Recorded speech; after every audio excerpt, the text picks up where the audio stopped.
You deserve to be happy. You deserve to be in love and to be loved. And whatever you may be going through in this moment, just know this too shall pass.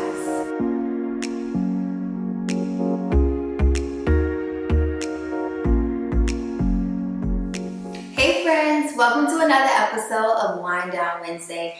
I am your host, Shanae Levette, and if you're new around these parts, then you may not know, but every single Wednesday or every so often, I try to go live with my IG family. And last year I announced that no longer we won't be going live. We're going to be stepping it up. We're going to go on to YouTube. So here we are, and I'm so happy to be with you for this special episode. So today's topic is one that's a little vulnerable for me, right? It is about love and war, or love after war, right? Today is Valentine's Day, and many of you are probably celebrating with your significant other, or if you're single, you have a little Galentine thing going on. Whatever the case may be, I'm happy for you. But there is a side of love that I think that we don't talk about often, and that's the side that hurts. That's the side that's rough. And so the other day, I asked my husband, what was something that God did for him last year that he didn't think could happen?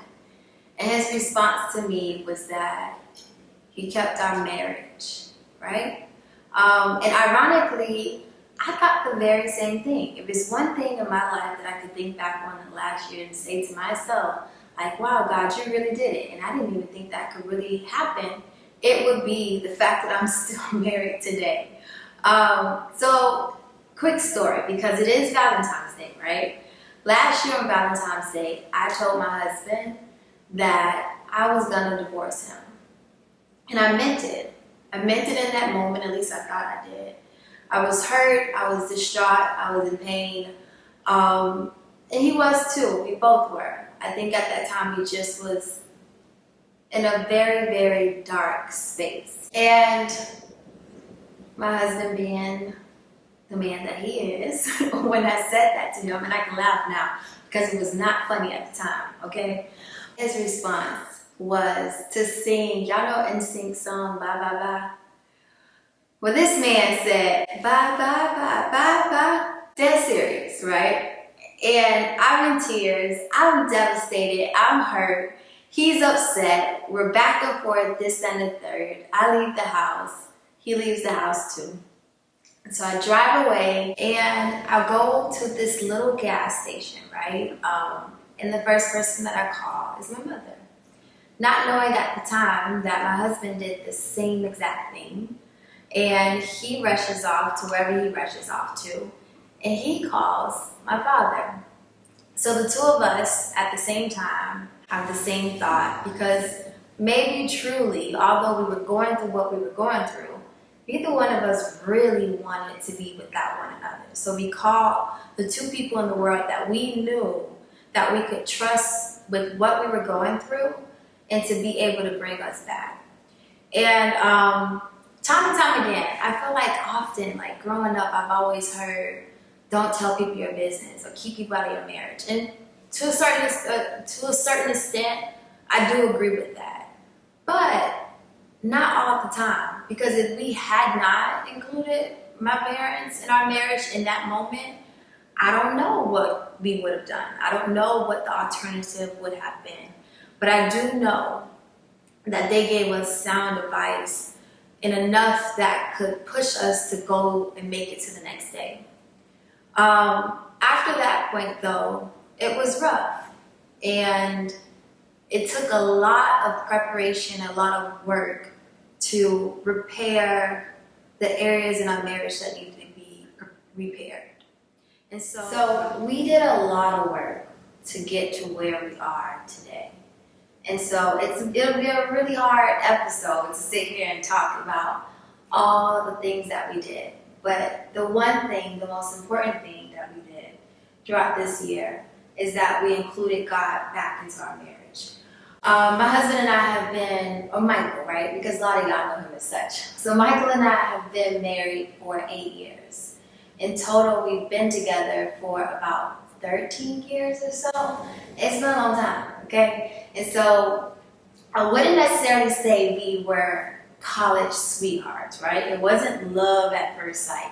I couldn't stand the boy. I thought he was arrogant and he thought I was a beat.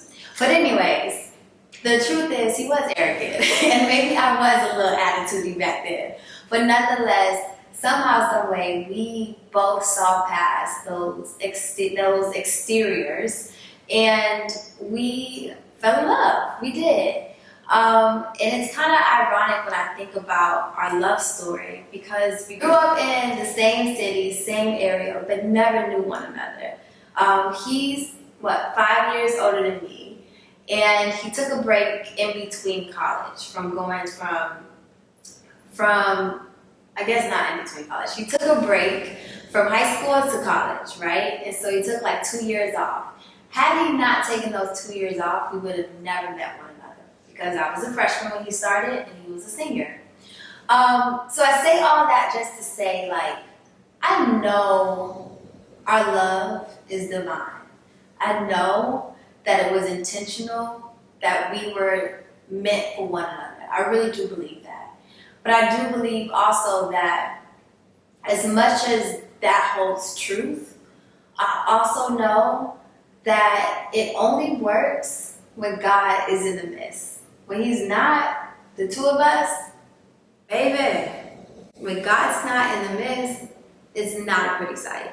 But early on, before we even got married, one of our mentors, he gave us this analogy, this analogy when we were sitting in his office in UF one day.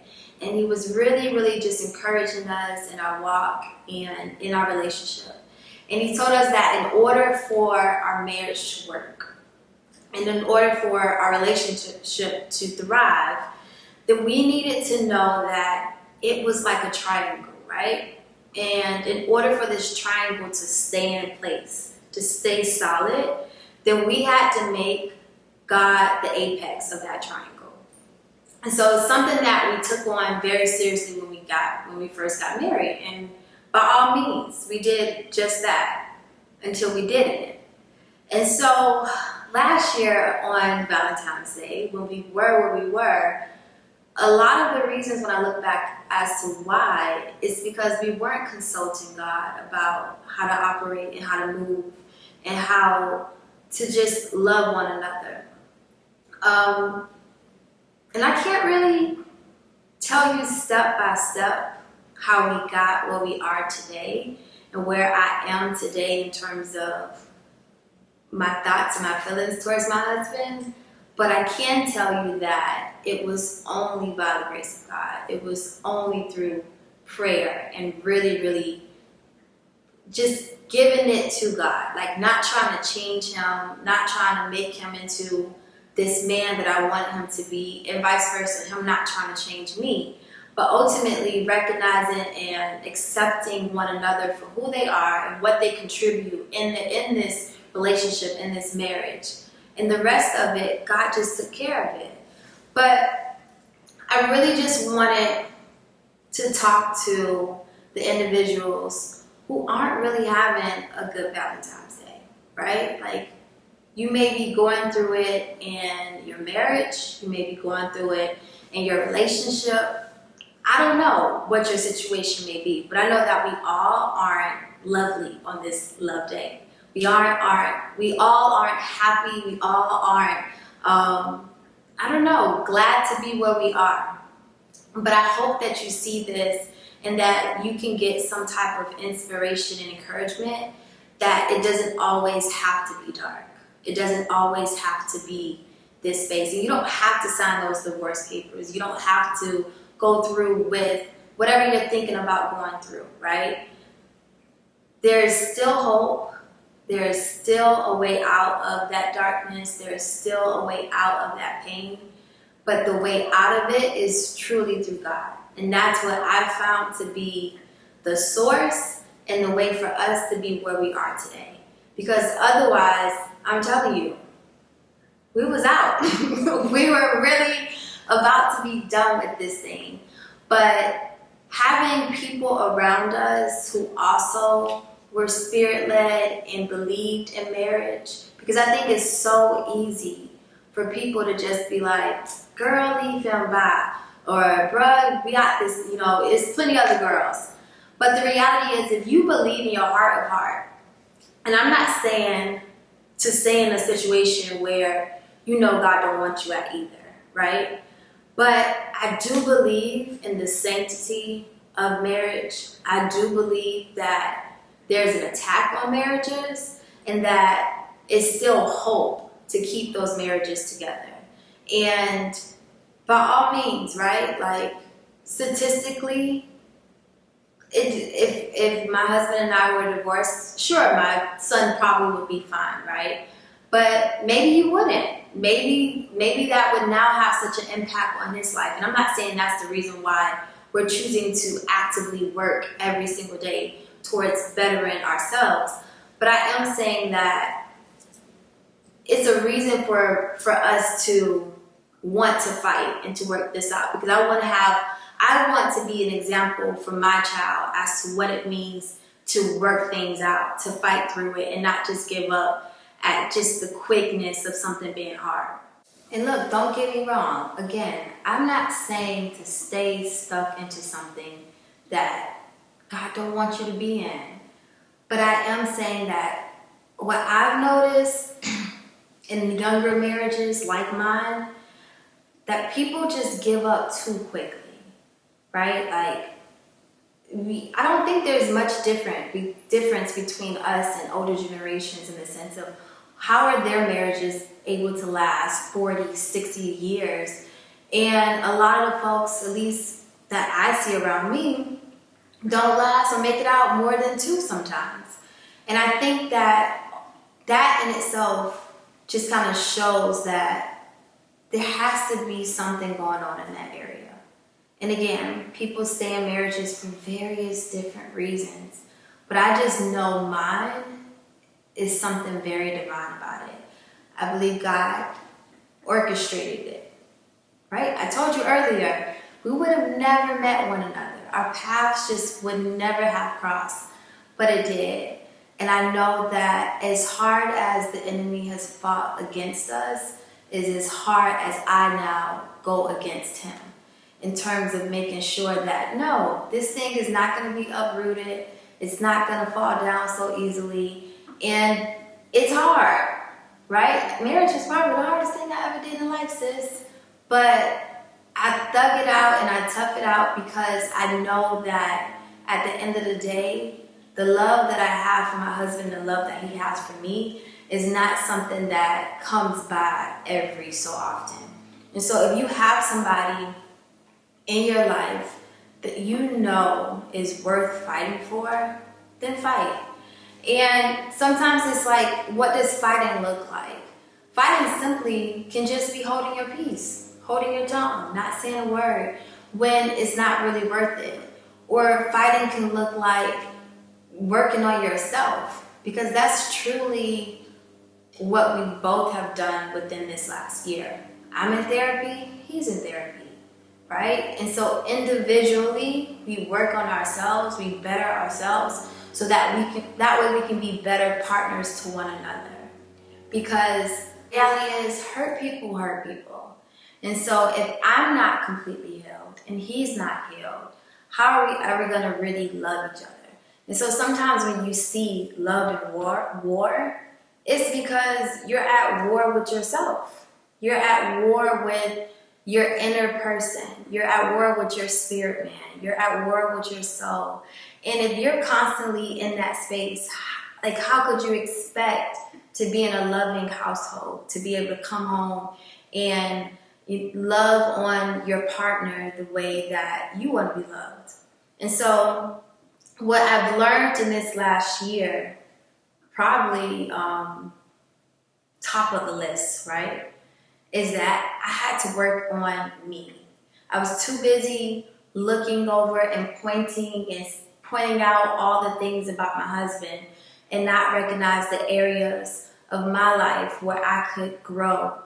I had to check my heart posture and figure out, like, you're not perfect either, sis. I just realized like I can't love him how he want to be loved because I can't even really love myself.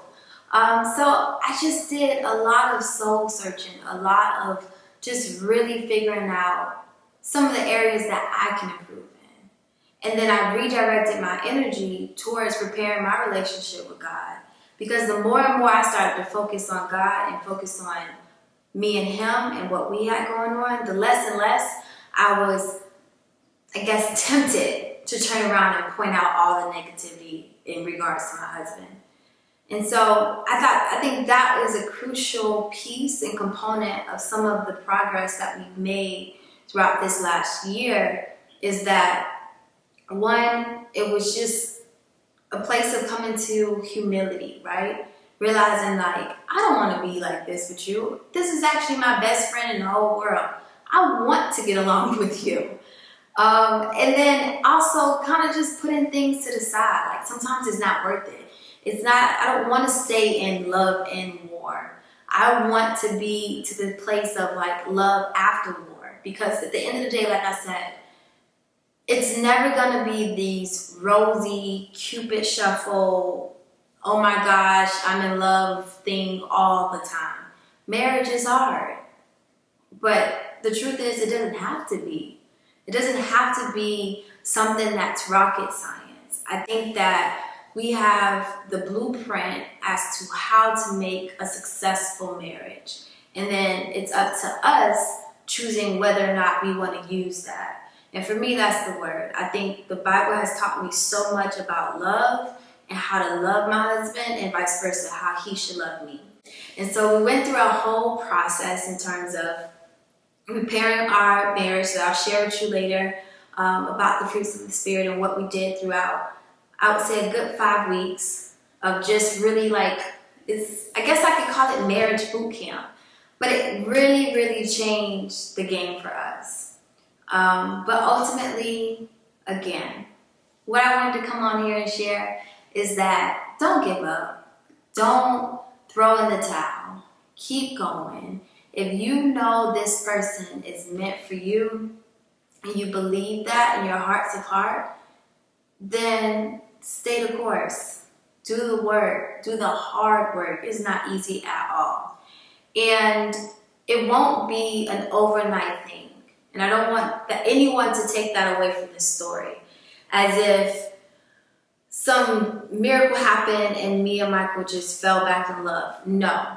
We still have our issues and we still work through our issues. But the thing about it is now we're actually working. We're not at a stalemate. We're not in this negative cycle where we don't speak to one another. When we have issues, we talk it through. We work things out.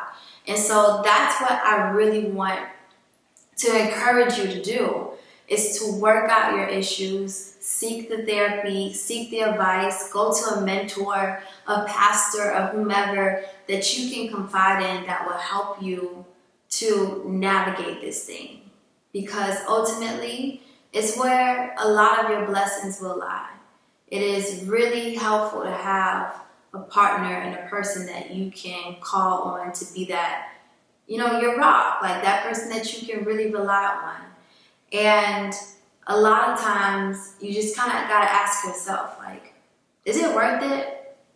Do I really want to throw away whatever many years, whether it's 6 months, whether it's 2 years, whether it's 6 months, I don't know. But do I want to throw that away over something that is that petty? Or is this actually about me? So I don't know, just start asking yourself those type of questions, but more so than anything, include God back into the chat. Because the second he exits is the second that you don't have anything to rely on to help you to navigate into work through the issues in your marriage, if you have them at all. So that's it, girl. Oh God, girl. Look, I just really want you to be happy and to be in love and to be loved as you deserve to be, right? And so I know for many of us, for some of us rather, I'm not even gonna say many, for some of us, Valentine's Day might not be it for you. But I just hope that if you're watching this and that if you're in that space, just know that there is a light at the end of the tunnel. As cliche as it sounds, just know that. Believe that in your heart of heart, that whatever you and your significant other or your husband or your wife might be going through, trust and believe if that person is meant for you and this is who God wants you to be with, you need to fight to make sure that you see His word and His promise through, right? And so use the weapons that God has given us. Go to the word, do whatever you need to do, but align back, because there is so much power in marriage and unity. So whether it's marriage or whether it's relationship, if this is that person that you're meant to be with, fight for it. And just know that there can be love after war. But in order to get through it, I promise you, you gotta put God back at the top of that apex to stay strong and to stay solid, because you need it, right? Like, you deserve to be happy. You deserve to be in love and to be loved. And whatever you may be going through in this moment, just know this too shall pass. You will be okay. You will be all right. And I promise you, your testimony can be the same, that this Valentine's Day may not be what it should be, but there'll always be another. And even if it's not Valentine's Day, whatever the case may be, just know you got this. If you enjoyed this video, please subscribe and definitely follow me on Instagram as well, at @ShanaeLevette. I really do want to keep up with you, and I hope you want to keep up with me too. We have so much more in store, and if you enjoyed this is just the surface level, honey. We didn't even get all deep into it. But I want to know from you, like, what do you want to hear? What are the things about my life, whether you followed me already on Instagram or not? What are some things that you would be interested in knowing and hearing more about? I'm all ears, right? And so this is your opportunity.